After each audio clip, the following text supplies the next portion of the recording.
Le Seigneur soit avec vous. Évangile de Jésus-Christ selon saint Luc.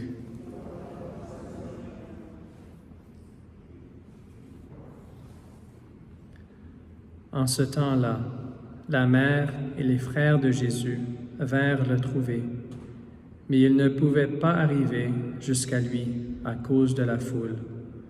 On le lui fit savoir. « Ta mère et tes frères sont là dehors, qui veulent te voir. » Il leur répondit, « Ma mère et mes frères sont ceux qui écoutent la parole de Dieu et qui la mettent en pratique. » Acclamons la parole de Dieu.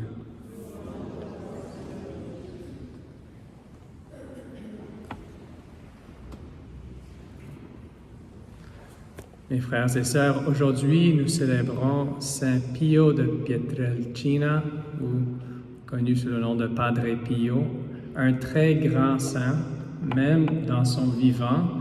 Tout le monde savait qu'il était un saint. Il y a un jour des sœurs religieuses qui sont venues. Il y avait beaucoup de personnes, des foules qui voulaient le voir, comme aujourd'hui dans l'Évangile avec Jésus. Puis des sœurs, ils disaient « Padre Pio, des reliques, des reliques !» Et il leur a dit « Mes sœurs, retournez à votre couvent et faites vos propres reliques. » Alors il avait un sens d'humour, il était très drôle, mais il est vraiment reconnu pour ses dons extraordinaires. Il pouvait léviter, la bilocation, il pouvait être à deux places en même temps, il pouvait lire les cœurs, particulièrement dans le confessionnel. Et la chose la plus fameuse à propos de lui, c'est les stigmates, les plaies qu'il avait, que Jésus avait de sa passion. Alors, quand on entend ces histoires, on peut être un peu découragé. Des fois, on est très intéressé à voir « Wow, c'est très intéressant », mais d'autres fois, la majorité, je crois, on est un peu découragé à voir « Je ne serai jamais là, je ne vais jamais avoir ces dons, je ne suis pas digne, je ne sais pas si je vais être saint. » Alors, quand on est un peu découragé à entendre les histoires des saints, j'aime me rappeler de cette histoire de Padre Pio. Ça me donne toujours un peu de courage. Alors, il y avait un jour, vers la fin de sa vie, il était âgé, il y avait deux frères, ses confrères capucins, les franciscains, qui sont venus le voir. C'était la fête de l'Assomption, une des grandes fêtes de la Vierge Marie. Et ils ont demandé à Padre Pio, « Padre Pio, donne-nous un mot, juste quelque chose à propos de la Vierge Marie. » Alors Padre Pio a commencé, il a dit « La Madonna ». Ensuite, il a commencé à pleurer.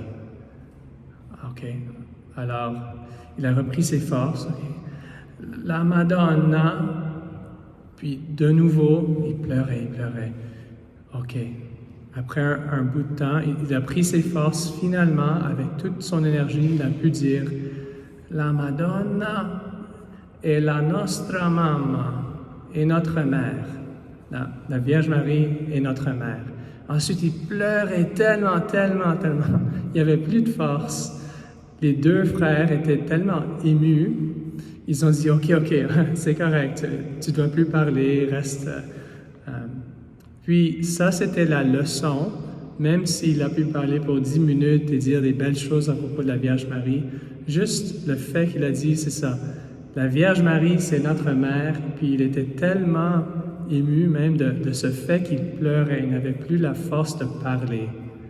Ça, c'est la sainteté, c'est aimer Jésus et Marie. C'est tout. C'est ça qui a rendu Padre Pio un saint. C'est pas le fait qu'il pouvait lire les cœurs et qu'il avait souffert tellement des choses. Ça, c'est un don de Dieu. C'est tellement facile pour lui. Il peut le donner à Padre Pio, il peut le donner à toi ou à moi, à n'importe qui. Ça, c'est pas vraiment un signe de sainteté. C'est un don gratuit. Évidemment, Jésus, il ne fait pas donner ses dons à tout le monde tout le temps. Mais quand on est découragé, on se rappelle que la sainteté, c'est l'amour de Jésus, de Marie. C'est tout. C'est ça qui se passe dans l'Évangile aujourd'hui. Pour les personnes qui peuvent se décourager. Ah, je ne suis pas un saint, je ne suis pas né à ce temps-là. Je n'ai pas une relation de sang avec Jésus, je ne suis pas son cousin ou sa mère, je ne peux pas être saint. Jésus ouvre à tout le monde, il a dit c'est facile. C'est celui qui entend la parole de Dieu et la pratique. Évidemment, la Vierge Marie, c'est celle qui l'a fait le plus parfaitement, alors il n'insulte pas sa mère. Mais il ouvre à tout le monde pour dire la sainteté, être mon disciple, c'est un choix d'amour. Est-ce que tu m'aimes? C'est tout. Le reste, le Seigneur va en prendre soin. Alors, quand il y a beaucoup de choses dans notre vie spirituelle et c'est un peu compliqué, on pense, je ne sais pas comment on va faire ça, on simplifie l'amour de Jésus et de Marie. Alors, pour le reste de la journée, les projets qu'on a, est-ce qu'on peut les faire avec l'amour? C'est tout ce que le Seigneur veut. Il ne veut pas que ce soit parfait, qu'on souffre des millions de choses, non, juste un peu d'amour. Alors, quand on s'approche aujourd'hui du Saint-Sacrement, on peut renouveler notre choix d'aimer Jésus. Quand il sera dans notre cœur, parlons avec lui, cœur à cœur. Et avec Padre Pio et tous les anges et les saints, est-ce qu'on peut le dire aujourd'hui? Jésus, je t'aime. C'est tout ce qu'il veut entendre.